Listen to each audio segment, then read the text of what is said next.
Tetapi justru saudara, kita masih mendesain diri. Dalam perkumpulan kita masih mengharapkan supaya anak mengucapkan selamat tahun baru. Dalam kumpulan komunitas keluarga gereja, kita masih mengharapkan supaya ada orang mengucapkan selamat tahun baru. Kita mau mengharapkan ada keluarga yang mengunjungimu.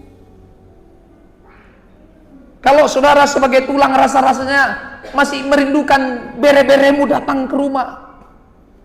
Kalau saudara benar-benar cinta kepada Tuhan, tak ada orang pun melirikmu, bahkan tidak mengucapkan selamat tahun baruku, bahkan tidak mengucapkan tahun baru pun, saudara akan tetap berbahagia.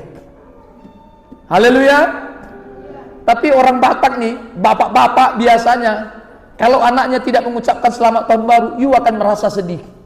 Hari ini berubah dan bertobat.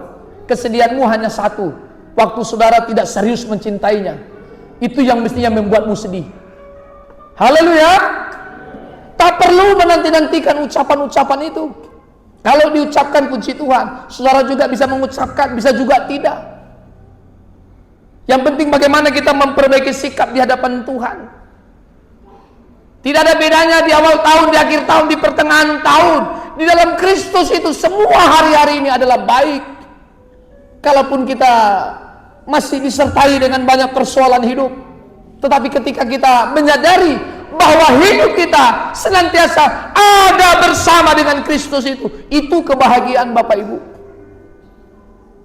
Maka jangan membeda-bedakan hari. Sehingga masih ada lagu orang Batak yang saya tidak pernah setuju. Setiap awal tahun biasanya perkumpulan orang Batak akan menyanyikan lagu ini.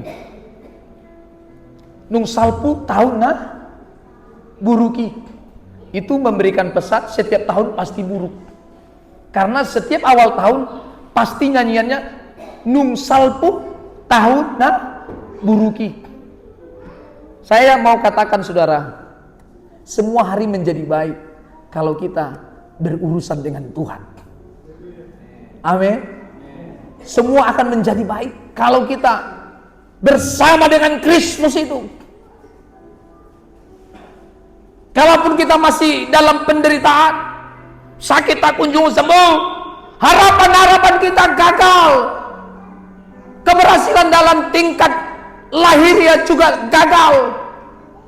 Asal bersama dengan Kristus itu bahagia kita. Haleluya. Tidak salah kalau kita berhasil dalam tingkat lahiriah, saudara.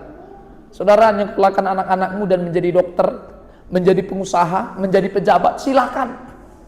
Tetapi hatimu harus terkoneksi dengan Kristus itu. Anak-anakmu harus berurusan dengan Dia. Pencapaian kita bukan soal hal-hal lahiriah. Kemudian kita berlomba-lomba supaya berhasil dalam versi dunia. Saudara, Bapak Ibu, nubuatan yang sering kita dengar di gereja-gereja, bahwa tahun ini adalah tahun kemenangan. Dan saya katakan, memang tahun ini adalah tahun kemenangan. Kemenangan karena kita sadar sedang bersama dengan Kristus itu. Kemenangan bukan karena hal-hal lahiriah, tetapi kemenanganmu karena kita bersama dengan Raja kekal itu. Tak ada yang bisa mengalahkan kita. Dan kemenangan itu bukan berbicara tentang hal-hal lahiriah. Kemenangan itu bicara bagaimana batinmu ditemukan berurusan dengan Kristus itu. Dan saudara tidak berkompromi dengan dosa dan kesalahanmu, tetapi meninggalkannya, menjadi manusia yang benar di hadapan Allah.